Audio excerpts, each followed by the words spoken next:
Hel- Hello, boys and girls. This is Teacher Leo. Como é que vocês estão, galerinha do oitavo ano? Todo mundo bem? Todo mundo de volta? Todo mundo cheio de energia para começar o segundo semestre de 2021, 2021.2? Espero que sim. Espero que esse segundo semestre não seja só 2021.2, mas a versão 2.0 desse 2021. O que é que significa? Que essa versão 2.0 se transformou um significado de melhorar, né? De se transformar em algo melhor.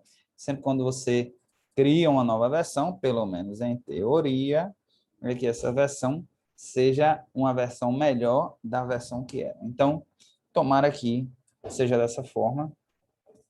E espero que todos tenham relaxado, tenham descansado, tenham, como é que se diz, se divertido, né? Do jeito que deu para se divertir. Eu sei que a pandemia ainda está aí, mas graças a Deus, graças ao nosso bom Deus, as coisas estão melhorando, né? O importante é isso aqui, está melhor do que estava.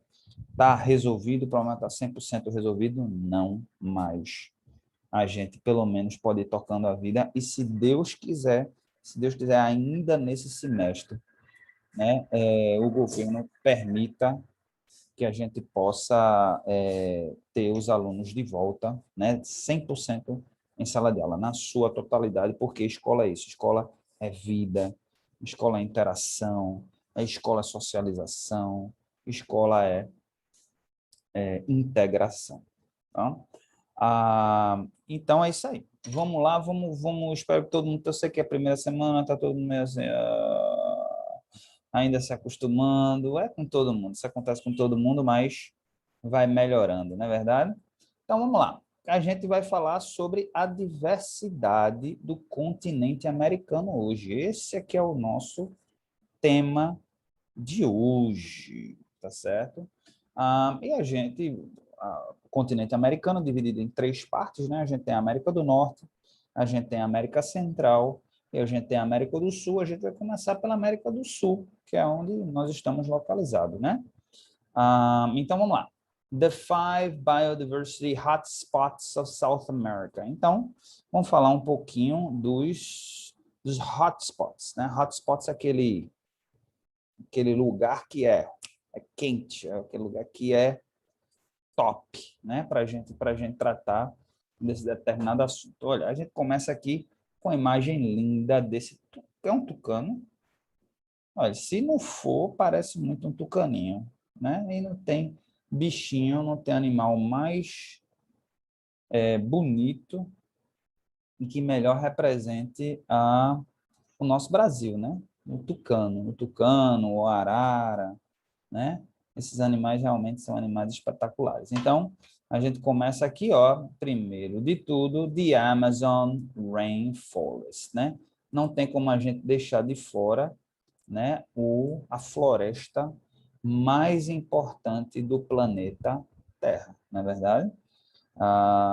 Tanto do ponto de vista da sua bacia hidrográfica, né, disparado a bacia hidrográfica que mais coleta água, que mais tem essa transferência de água, né? E assim, água é vida, tá? E exatamente essa movimentação, esse ciclo que também é um dos grandes promotores da vida, né? Então, a área que chove muito, é uma área que tem muita água do gelo sendo jogado ali da Cordilheira dos Andes para o Rio Amazonas, e todos aqueles afluentes ali também recebendo a água de chuva e jogando para o Rio Amazonas, e o Rio Amazonas jogando de volta para o Oceano Atlântico, tá certo? Então, é a floresta tropical com a maior biodiversidade. Isso resulta em maior biodiversidade do ponto de vista de flora e maior biodiversidade do ponto de vista da fauna, né? E a gente chama a união desses dois de bioma, né? Então, é o bioma mais diversificado do mundo, né? Você tem, por exemplo, chega ao ponto, tá? E você, por exemplo, se a gente for comparar com a América do Norte, a gente tem em 1 km², ou é 1 milha², né? É 1 km ou 1 milha², a gente tem mais variedade de plantas e árvores do que a gente tem na América do Norte inteira. Não é só para você ter uma ideia. 1 km por 1 km, não 1 km², quando você pega 1 km por 1 km, aí você, 1 vezes 1 dá 1 km² de planta ali dentro, né? 1 km², é 1 hectare, 1 km², porque são 10.000 metros. Então, não, desculpa, não. 10.000 metros quadrados não é 1 km², não, porque aí é 100 por 100. 100 por 100 vai dar 10.000 metros, mais 1 km por 1 km. Então, 10 vezes, são 10 hectares. Então, a gente está falando 10 hectares. Então, 10 hectares é 10 hectares, para vocês terem uma ideia, 1 hectare é mais ou menos um campo de futebol. Só as linhas ali do campo de futebol, não é o estádio, não, só o campo mesmo que os jogadores jogam. Então, seria o equivalente a 10 campos de futebol. Tem mais biodiversidade, né? Estou falando isso de planta, não estou falando dos animais, não. Mas tem mais plantas e árvores ali, nesses 10 campos de futebol na floresta amazônica, do que tem em metade do nosso continente americano, só que na parte norte, tá certo? Então, então a gente é o maior de todos, né? E isso do mundo. Infelizmente, quando a gente fala de Amazônia, eu não posso seguir em frente sem antes falar, né, da questão do processo de destruição da floresta amazônica, tá? Inclusive, a gente recebeu no momento, num dia antes em que eu gravei essa aula, a gente recebe a triste informação de que, no momento atual, né, a floresta amazônica, ela sempre foi considerada o pulmão do mundo. O que é que significa isso, ser o pulmão do mundo? Ela puxa gás carbônico, ela retira gás carbônico e ela joga oxigênio na atmosfera. Isso é crucial, eu não preciso nem explicar isso para vocês, o quanto isso é importante para a nossa sobrevivência, né? Se não houver oxigênio no ar, a gente não sobrevive. Então, só que foi descoberto, os cientistas descobriram que no atual momento, a floresta amazônica ela está jogando mais gás carbônico na atmosfera do que puxando oxigênio. Isso por duas razões, principalmente por essas duas razões. Número um, porque cada vez diminuindo com a destruição, cada vez se destrói mais, se tem menos árvores, se tem menos plantas para fazer o processo de fotossíntese, né? Que é o processo de fotossíntese, é pegar a energia solar, pegar o gás carbônico, a água e transformar em energia para a planta. Você tem menos plantas, você tem menos esse processo de fotossíntese e você tem mais queimadas. Quando você toca fogo, esse fogo ele causa fumaça, e ao ele causar fumaça, ele joga aquela fumaça, é gás carbônico. Então, está jogando gás carbônico no meio ambiente. Então, só para vocês terem uma ideia de quão perigoso, em que momento do planeta, que momento da humanidade a gente chegou. Conseguiu pegar uma floresta tão importante para o mundo e agora ela está prejudicando o meio ambiente por conta da gente. Depois vem a Floresta Atlântica, certo? Também conhecida como Mata Atlântica. Floresta Atlântica, que ainda existem alguns trechos dela, mas não muito, né? A Floresta Atlântica, ou Mata Atlântica, é aquela que ela vem acompanhando, tá, o litoral brasileiro. Então, que começa lá em cima, lá no Maranhão, né? Meados do Maranhão, Piauí, Ceará, vem descendo, e aí vem acompanhando a costa leste brasileira. A gente tem na costa mesmo, assim, nas praias, na região praiana, a gente tem uma vegetação mais de praia mesmo, né? Mais de manguezal, mais de coqueiro, mais de algumas espécies que se adaptam bem ao solo com mais sal, né? Como, por exemplo, cajueiro, coisa desse tipo. Então, você tem essa região, mas é bem na área litorânea mesmo. Fugiu disso, já começa a Mata Atlântica. Tá? Praticamente, a gente destruiu toda ela. Se eu não me engano, 80%, 90% dela já foi completamente devastada, mas ainda existem alguns lugares em que ela ainda se mantém. Por exemplo, eu vou dar o exemplo aqui, no nosso estado de Pernambuco, aquela região ali dá exatamente de Aldeia. Né? Não sei se vocês já foram em Aldeia, né? Mas se vocês forem lá, e hoje em dia está cada vez mais difícil de ver, né? Se você tem que entrar mesmo ali para poder ver, né? Então, é isso daqui, é outro hotspot que a gente tem aqui na nossa América do Sul, né? Aí aqui também vem outro hotspot aqui, que é o Cerrado, que é já mais aquela vegetação que fica ali no centro, no meio oeste, né? No centro do Brasil. Você tem uma área mais rasteira, tem uma vegetação bem mais rasteira, e você tem áreas que tem mais água, aí você tem as árvores maiores, tá certo? Você vai encontrar isso ali muito no estado de Goiás, Tocantins é meio ainda com divisa ali, Cerrado, Floresta Amazônica. Você vai encontrar um pedacinho de Cerrado ainda na nossa região Nordeste, ali no sul no sul, não, no oeste da Bahia e no oeste do Piauí, tá certo? E também aquela região, Mato Grosso do Sul, etc e tal. Então, das cinco, né, a gente já viu todas três no Brasil. Aí a gente tem aqui, ó, Chilean Winter Rainfall Valdivian Forest. Então, uma floresta que fica aqui no país do Chile, no Chile, né? Uma floresta chilena. Vamos aprender um pouquinho sobre ela, né?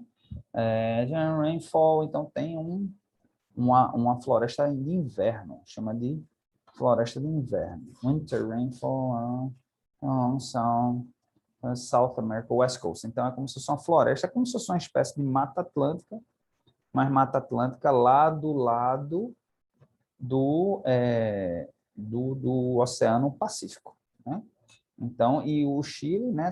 Não sei se já repararam no mapa da América Central, mas o Chile não, é uma língua, né? É uma língua completa que começa mais ou menos no centro ali, vai descendo até a pontinha, até lá embaixo, até a Patagônia, né?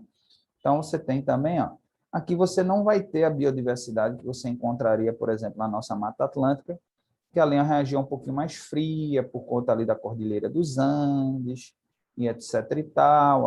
Os ventos também são um pouco diferentes, você tem outras características ali, né? Então, mas aí você vai ter também outra vegetação.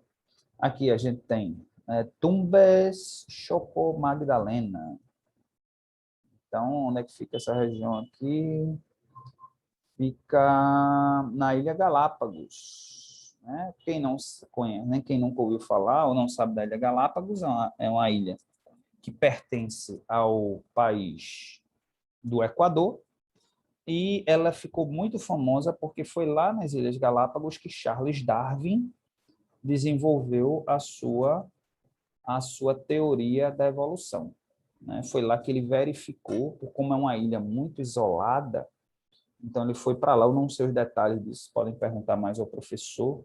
Eu não sei nem quem é o professor de ciência, mas é o professora. Acho que é Celso, não sei, acho que é Celso, né? E aí ele foi para lá para estudar isso daí, para entender. E aí ele verificou que esses animais completamente isolados, né, sem nenhuma influência de outros animais, de outros efeitos do continente, ele foi verificando que mesmo assim um lugar que, vamos dizer, ficou parado por milhares e milhares de anos, milhões, pode até dizer talvez milhões de anos, mas ainda assim os animais eles continuaram evoluindo. Inclusive, ele verificou isso, animais que estavam ali isoladinhos, ele foi e comparou com animais que estavam no continente e viu que esses animais mudaram bastante. E eles mudaram por conta dessa influência do ambiente que eles se encontravam. Ou seja, houve uma evolução. um efeito adaptador nos animais, né? Sempre buscando se adaptar ao meio ambiente. Obviamente, esse efeito de adaptação ele leva centenas ou milhares ou às vezes milhões de anos, né? Uma espécie ela não se adapta tão rapidamente, né? A espécie humana, no entanto, ela se adapta por conta da questão da tecnologia, né? Que o que é a tecnologia? A tecnologia é tudo que é desenvolvido pelo homem. Então, como a gente tem um raciocínio lógico, a gente tem um cérebro mais desenvolvido, a gente desenvolve tecnologias para poder se adaptar ao novo ambiente. Mas do ponto de vista físico, né, vai levar milhões e milhões de anos para a gente, milhares ou centenas de anos para a gente se adaptar na realidade. Nunca a gente vai acompanhar o efeito que a gente está mudando o meio ambiente tão rápido, tá certo? E, por fim, os Andes tropicais, a floresta que pertence à Cordilheira dos Andes, né? Mas uma floresta mais tropical, né? Que é exatamente, né, mais ou menos ali a divisão entre a floresta amazônica e quando começa a Cordilheira dos Andes, né? Então, pega exatamente esses países aqui, ó. Colômbia, Equador, Peru, Venezuela e Bolívia. É exatamente, né? A gente tem ali a bacia amazônica, a gente tem uma grande planície, né? Tem algumas montanhas, tem algumas coisas, mas é uma grande planície, tá certo? E aí quando chega nos Andes, aí começa a subir, aí você já tem uma alteração do ambiente, né? Então, você, por exemplo, a questão da água já é alterada, a questão do solo já é alterada, a questão da altitude faz com que a temperatura ela baixe, então altera, quantidade de oxigênio no ar. Então, isso tudo vai também fazendo com que essa floresta ela vá sofrendo essa alteração. Ok, boys and girls. Então, a gente aqui terminou com o América do Sul, certo? Vamos lá agora falar sobre da América Central, certo? A América Central que tem uma biodiversidade também incrível, porque está ali também, ali a América Central está, vamos dizer, no mesmo posicionamento em relação ao Equador que praticamente, né, que a Amazônia está. A linha do Equador passa um pouquinho, assim, passa por dentro da floresta amazônica, mas passa na parte norte, assim, um pouquinho acima. Então, a maior parte está no sul, e aí a América Central ela está na parte norte, então ela recebe aquela influência, só que no norte outro no sul. Ela não é tão comentada, tão porque não tem tanto pedaço de terra, né? A parte aqui do Brasil, a parte mais gordinha assim, então tem mais espaço. A América Central é uma tirazinha assim, então tem muita biodiversidade, mas num espaço pequeno. Mas vamos lá. Bom, um dos países que é conhecido, tá certo? Inclusive é um dos países que é considerado um dos países aqui, pelo menos do hemisfério oeste, um dos países com maior qualidade de vida do mundo, que é a Costa Rica. E por que que ela é considerada um país com tanta qualidade de vida, né?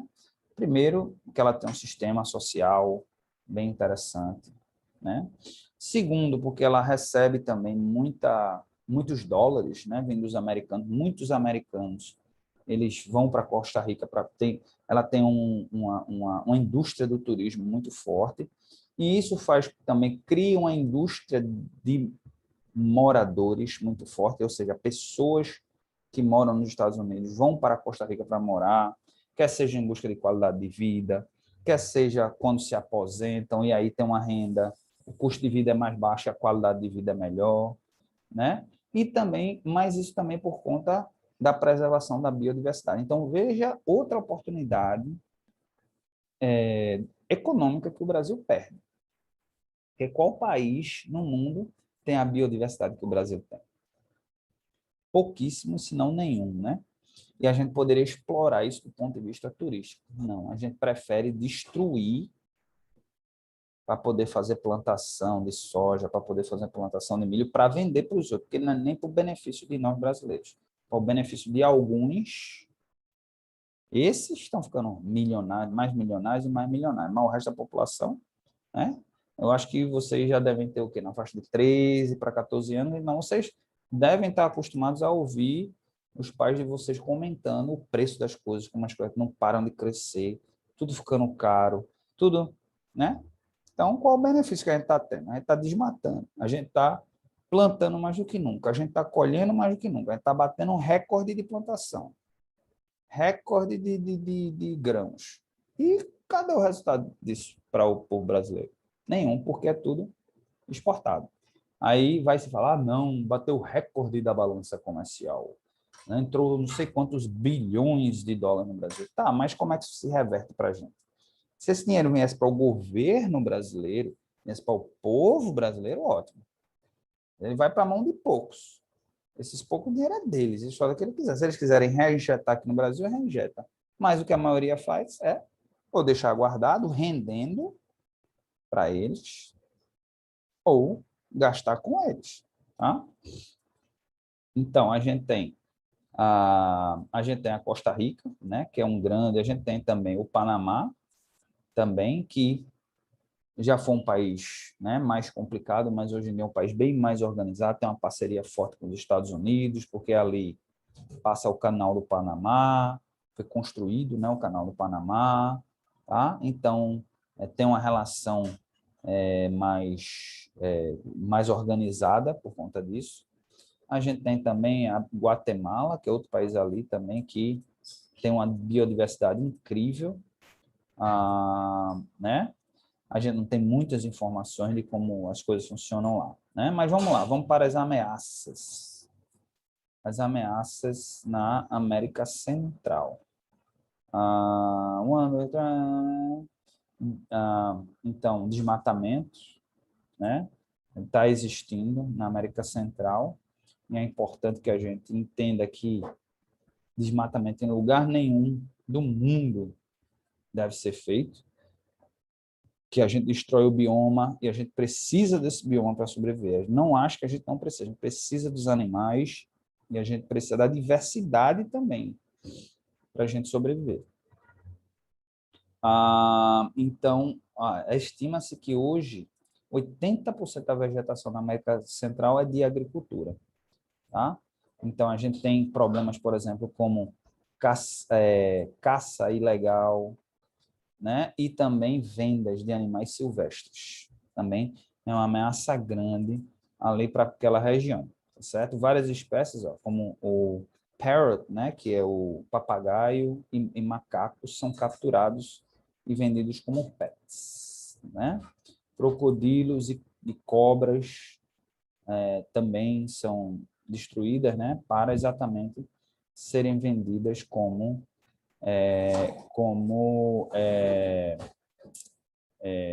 sua pele vendida, né? Governos e organizações não governamentais têm tentado fazer um trabalho de educação, né, para a população, evitar isso daí, mas infelizmente é um trabalho que leva um bom tempo. Bom, vamos falar aqui agora da biodiversidade de hotspots na América do Norte. Aqui fala América do Norte e América Central.